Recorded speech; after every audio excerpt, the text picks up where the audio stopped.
கெட்ட சக்தி உள்ளே வந்துச்சுனால போய் முடிஞ்சு போச்சுமா. லேடிஸ் பொறுத்த வரையும் டிவியை கம்மி பண்ணும். வீட்டில் தீய சக்தி இருக்கு, அதுக்கு ஏதாவது சொல்லுங்க. அதுதான் சொல்றேன். டிவியை கம்மி பண்ணணும்னு சொல்றீங்க. டிவி மூலியமா வருதுங்கிறீங்களா? அது சீரியல் பார்க்கும்போது சாமி வந்துடுறாங்க. இது இந்த வீட்டில் வந்து பேய் ஓட்டினேன், ஏவல் எடுத்தேன், அந்த அம்மா மேலே இருந்தது எடுத்து காட்டினேன். இது மேலே எனக்கு நம்பிக்கையே இல்லாமல் இருந்தது. அவரை பார்த்த பிறகு எல்லாமே உட்கார வச்சு ஓட்டினார். நைட்டில் வந்து அம்மானுஷத்தை ஓட்டுற வேலை இது வேறு. நீங்க பிறப்பால் முஸ்லிம்னு சொல்றீங்க. ஆமாம். காளியம்மாலாம் அம்மா. நம்பிக்கை வந்துச்சு. ஐயா இப்போ இவ்ளோ பேசுறீங்க, நான் சரிம்மா. இது பண்றேன் அது பண்றேன். சரிம்மா. எங்களுக்காக லைவா பண்ணி காட்ட முடியுமா? நீங்க பிறப்பால் முஸ்லிம்னு சொல்றீங்க, நீங்க ஆமாம். காளியம்மாலாம் நம்புறீங்க. அம்மா. எப்படி இந்த நம்பிக்கை வந்துச்சு? அறுத்தா ஒரே ரத்தம் தான். அன்றைக்கி வந்து யார்? ஆதம் ஹவ்வா. 2 நாள் ஆச்சு, 4 8 ஆச்சு, இன்றைக்கி வந்து பல கோடி ஆயிடுச்சு. இதில் வந்து ஜாதின்றது வியாதிமா. கரெக்டா சொன்னீங்க. நான் சாய்பாபா பக்தன். சாய்பாபா எப்படி உங்களுக்கு சாய்பாபா மேல பக்தி வந்துச்சு? ஏன்னா சாய்பாபா வந்து மகான், சிவனும் ஒரு மகான் தான், முருகனும் ஒரு சித்தர், சிவன் ஒரு சித்தர், சாய்பாபா ஒரு சித்தர். இன்றைக்கி சித்தர்கள் தான் இன்றைக்கி ஜீவ சமாதிகள் அங்கங்கே இருக்குது. சித்தர்கள் சமாதிக்கு போனாலே நம்ம கஷ்டங்கள் குறையுது. இங்கே யார் போகிறாங்க? இப்போ இருக்கிறதே டிவி சீரியல் பார்க்குறது, டிவியை பார்க்குறது. நான் என்ன சொல்கிறேன், உண்மையாக சாமியை வேணும், கணவனுக்காக பிள்ளைகளுக்காக வேணும். அந்த மாதிரி பண்ணால் எந்த கெட்ட சக்தியும் வராது வீட்டுக்கு. விளக்கு கொளுத்தணும் ஈவினிங்கில். எங்கே ஈவினிங் தான் டிவி பார்க்குறாங்களே, செல்லில் பார்த்துக்கிறாங்களே. கெட்ட சக்தி உள்ளே வந்துச்சுனால போய் முடிஞ்சு போச்சுமா. கெட்ட சக்தி வராமல் இருக்கணும், நம்ம குலதெய்வத்தை கூப்பிடணும். இல்ல நிறைய பேருக்கு நம்பிக்கையே இல்லையே. ஏன்னா நிறைய சாமியார்கள் வந்து நீங்க பாத்தீங்கன்னா முன்னாடி மக்கள் முன்னாடி வந்து தப்பான விஷயங்கள் பண்றாங்க, மக்கள் நம்பவே முடியாத விஷயங்களை பண்றாங்க, தப்பான வேலை பண்ணுறாங்க சில சாமியார்கள். 5 விரல் ஒன்றா இருக்கா? இல்ல. நான் வந்து என்ன சங்கிலி மஸ்தான்னுவாங்க, சங்கிலி பாபான்னுவாங்க, சங்கிலி சித்தர்னுவாங்க. என்னால் முடிஞ்சது அன்னதானம். என் வீடை பார்த்தீங்கன்னா ஓடு வீடு. இது இந்த வீட்டில் வந்து பேய் ஓட்டினேன், ஏவல் எடுத்தேன், அந்த அம்மா மேலே இருந்தது எடுத்து காட்டினேன். காசு வாங்கினேன், காசு வாங்கி எடுத்துட்டு அன்னதானம் போடுவேன். என்னோடய இது அதான். என்னம்மா என்ன கொண்டு வந்தோம்? கொண்டு போகிறதுக்கு ஒன்றும் கிடையாது. கொண்டு போகிற மாதிரி தான் மூட்டை மூட்டையாக கட்டிக்கின்னு எடுத்துன்னு போகலாம். இன்றைக்கும் ஓடு வீட்டில் தான் இருக்கேன். ஒரு பைக் வச்சுருக்கேன். வந்தவாசி தர்கான்னு இருக்குது. அந்த தர்காவில் வந்து பேய் அமானுஷம் பார்க்கலாம், சுத்தம், பல்ட்டி அடிக்கும், ஓடும். அந்த அவங்க மேலே இருக்கிறது ஜிம்னாஸ்டிக் பண்ற மாதிரி அப்படியே பல்ட்டி அடிக்கும், ஓடும், கத்தம், பலப்பன்னு கத்தம். நாங்களாம் எங்களுக்கு தெரியும் அதை பற்றி. ஏன் அது பேய் பிடிச்சா மட்டும் கத்தும், லபலபன்னு ஓடும் அப்படிலாம் சொல்றீங்க? நல்ல ஆத்மாக்குள்ளே கெட்ட ஆத்மாக்குள்ள என்ன பண்ணணும்? அதுக்கு முடியாது. அப்போ அந்த தர்காக்குள்ளே போகும்போது அதுக்கு அடி விழும். அங்கே சித்தர் சமாதி தானே இருக்குது, கடவுள் கிடையாது. சித்தர்கள் சமாதி இருக்கும்போது அங்கே என்ன ஆகும்? வந்தவாசி தர்காவில் சித்தர்கள் தான். அக்கா தங்கச்சி 2 பேர், அம்மாஜி அம்மா, சாஜாஜி அபி அம்மா, சைதாஜி அம்மான்னு. நாங்கள் புத்து இருக்குங்க, பவர்ஃபுல்லான இடம். இப்போ அங்கே நடக்குது. அதேமாதிரி கோவளம், அதேமாதிரி கஸ்மூர், நாகூர், அதேமாதிரி கல்கத்தா காளி, இங்கே மதுரை காளி ஒன்று இருக்குது. அதேமாதிரி சங்கிலி கருப்பு சாமி கோயில். நான் இவங்களாம் நம்புகிறேன், வேலை செய்கிற வெற்றி பெறேன். ஐயா இப்போ இவ்வளோ பேசுறீங்க, நான் இது பண்றேன் அது பண்றேன்னு, எங்களுக்காக லைவா பண்ணி காட்ட முடியுமா? கண்டிப்பாக காட்ட முடியுமா. இப்போ இன்னும் ஒரு 10 நிமிஷத்தில் அந்த இந்த வீட்டில் பண்ண போகிறேன் சில வேலைகள். அதை பாருங்கள். இதை விட இன்னும் வேணும்னா அமாவாசை அன்னைக்கு கோவளம் வாங்க. ஓகே.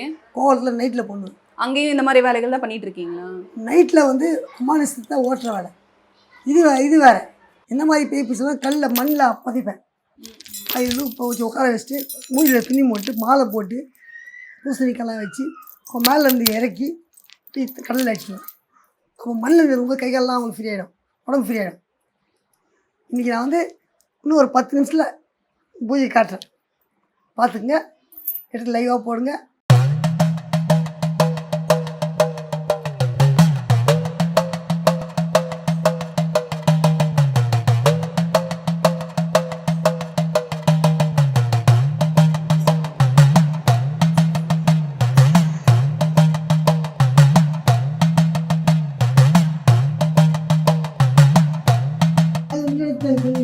அங்கே தான் போகணும், எவசியம் அங்கே போகணும். இந்த பவரை ஒன்று மொத்தமாக ஒன்று இந்த பண்ண மற்றது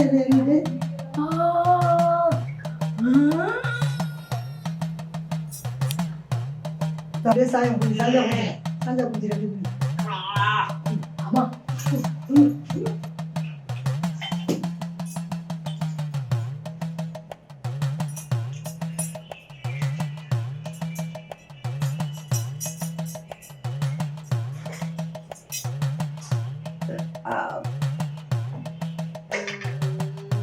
சாப்பாடு சாப்பிடு கொஞ்சம் சாப்பிடு.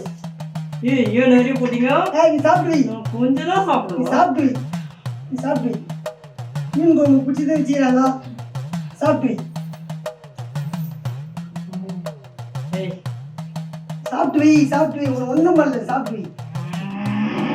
சாப்பிட்டு வை. எவ்வளோ சாப்பிடுமோ சாப்பிடணும். எங்களுக்கு தேவை நிம்மதியாக எந்த தொல்லை இல்லாமல் யாரும் தொல்லை தராமல் போனால் போதும். சே.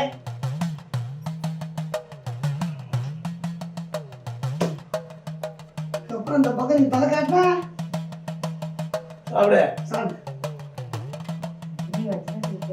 என்ன?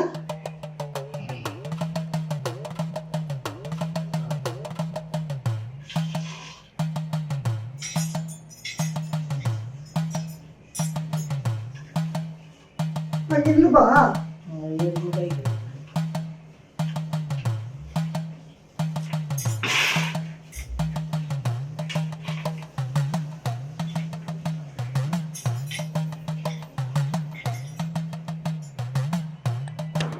மாதிரி பண்ணி தான் சாதிக்கிறேன்.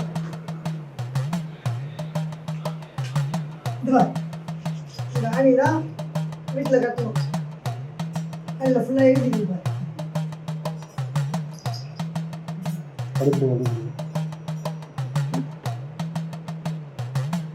இதான் மந்திர ஆணி.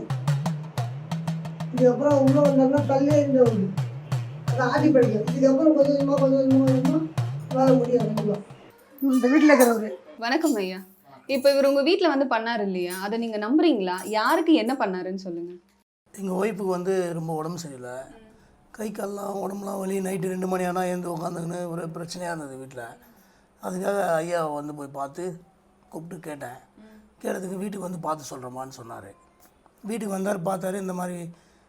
இந்த மாதிரி ஏவல் இருக்குது, செய்வனை இருக்குது, அதெல்லாம் பார்த்து எடுக்கணும்னு சொன்னாங்க. சரின்னு சொல்லிட்டு இந்த சாமான்லாம் எழுதி கொடுத்தாரு.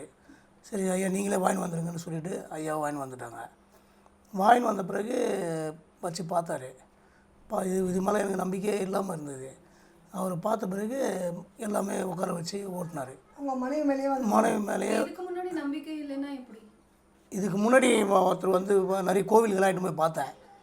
கோவில்லாம் பார்த்த உடனே இதை செய்யணும் அது செய்யணும்னு சொன்னாங்க. எனக்கு நம்பிக்கை வரல. திருப்பி போனாலும் அது சரியாகிற மாதிரி தெரியல. ஏற்கனவே ஒரு டைம் போயிட்டு பண்ணிட்டு வந்தோம், சரியாகல. திரும்பி 3 மாதமாக தொடர்ந்து இருந்தது. சரி அவர் சங்கிலி பாபாவை பார்த்துட்டு பேசின பிறகு வந்து பார்த்தாரு. இந்த மாதிரி பண்ணணுமான்னு சொன்னாங்க. நம்ம வீட்டுக்கு வந்து இதெல்லாம் செஞ்ச பிறகு அவரே எங்கள் கண்ணு முன்னாடியே இந்த தகடுலாம் எடுத்து காமிச்சிட்டு நான் எடுத்து காமிக்கலம்மா. அங்கே போய் நோண்டுன்னேன். அவங்க தான் நோண்டினாங்க. அவங்க தான் கையை விட்டு எடுத்தாங்க. 11 கல் வந்து அதில் 2 தகடு. இப்போ நீங்க சொன்னீங்க இல்லையா, அதுக்கு முன்னாடி நிறைய பேரை பார்த்தேன், நம்பிக்கை வரல. இவரை பார்த்ததும் நம்பிக்கை வந்துச்சு. எதனால அந்த நம்பிக்கை வந்துச்சு? இல்லைம்மா, அந்த தகடுலாம் வந்தது. அதே மாதிரி அவங்களுக்கும் அந்த யார் பேசுகிறாங்க, யார் அவங்க மேலே இருக்காங்க என்றது அவங்களே வாயாலே சொல்ல வச்சார். இவரை கூட்டிகிட்டு போய் பார்க்கும்போதா? ஆமாம், பார்க்கும்போது அவரே வாயாலே சொல்ல வச்சார். அவங்கள உனக்கு என்ன வேணும்னு கேட்டார். எனக்கு பாக்கு சரக்கு இந்த மாதிரிலாம் வேணும்னு சொன்ன உடனே அதெல்லாம் கொடுத்தாரு. கொடுத்த பிறகு தான் நம்பிக்கை வந்தது. சரி இப்படிலாம் இருக்குது சொல்லிட்டு நம்பிக்கை. இப்போ இவர் முடிச்சிட்டாரு எல்லா விஷயத்தையும்? முடிச்சிட்டாரு. ஓகே. இப்போ அது எப்படி உங்களுக்கு ஓகேவா? சரியா? ஆமாம், எனக்கு ஓரளவுக்கு ஓகே தான். எடுத்து காட்டியாச்சுமா. நீ தான் பண்ணியிருக்கேன். இதுக்கப்புறம் படிப்படியாக அவங்க முன்னேற்றம். இப்போ மக்களுக்கு வந்து நிறைய சாமியார்கள் நிறைய விஷயங்களை சொல்றீங்க. நல்ல சாமியார்னு எப்படி மக்கள் கண்டுபிடிக்கணும்? அது மட்டும் இல்லாம இப்போ எங்க வீட்டில் தீய சக்தி இருக்கு அப்படின்னா அதை எப்படி தெரிஞ்சுக்கலாம்? என்ன மாதிரியான அறிகுறிகள் இருக்கும்னு சொல்லுங்க. இப்போ வந்து பேய் மிரட்டின்னு ஒரு இலை இருக்குமா, நாட்டு மருந்து கடையில் எல்லாத்துலேயும் கிடைக்குது. பேய் மிரட்டி குபேர மூலிடுவாங்க. அது வந்து நாட்டு மருந்து, அதாவது அவுட் ஆஃப் சீட்டில் கிடைக்குது. அந்த குச்சியை எண்ணெயில் தடவி அன்றைக்கி சாய்பாபா யூஸ் பண்ணுது.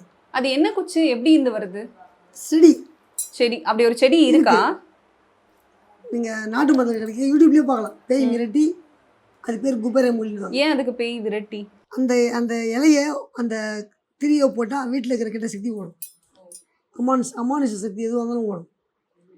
அதாவது லேடிஸ் பொறுத்த வரையும் டிவியை கம்மி பண்ணணும். சரியா? இறைவனை இல்ல வீட்ல தீய சக்தி இருக்கு, அதுக்கு ஏதாவது சொல்லுங்க. அதுதான் சொல்றேன். டிவியை கம்மி பண்ணணும்னு சொல்றீங்க. அம்மா கெட்ட சக்தி எட்டு வந்து உட்காருது. டிவி மூலியமா வருதுங்கிறீங்களா? அது சீரியல் பார்க்கும்போது சாமியை மந்திராங்கல்ல. அப்ப சாமியை வந்து கும்பிட்டா மட்டும்தான் வீட்ல நல்லது டைம் நடக்கும். பாரு வேணாம்னு சொல்ல. ம். தூங்குற வரையும் டிவி பார்க்கறது.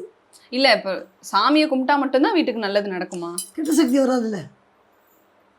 சொல்லுமா கெட்ட இப்ப சக்தி கடவுள்னா எல்லாத்துக்கும் பொதுவானவர் தானே. நீங்க கும்பிட்டாலும் சரி கும்பிடலனாலும் சரி உங்களுக்கு நல்லது அது தானே எப்படி? பண்ணணும். நீ எந்த அளவுக்கு கும்பிடுறியோ அந்த அளவுக்கு தான் இறைவன் கிட்ட போக முடியும். அப்ப கும்பிடவே கும்பிடாதவங்களுக்கு என்ன பண்ண போறாரு? அவங்களுக்கு தான் பல பிரச்சனைகள்.